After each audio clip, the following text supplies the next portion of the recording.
अस्सलामुअलैकुम नाज़रीन, Sindh online TV में भलीकार आवां इमरान मलिक शामिल कयूं था हिन वक्त जूं ख़बरूं।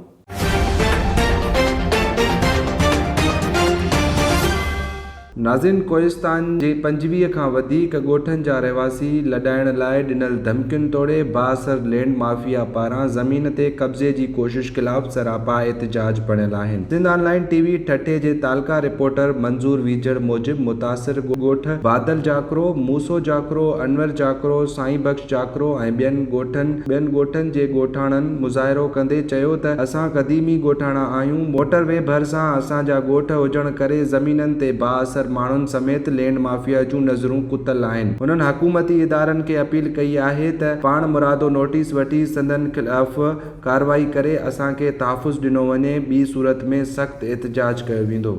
वधीक ख़बरुनि ऐं अपडेट्स जे लाइ ॾिसंदा रहो सिंध ऑनलाइन टीवी।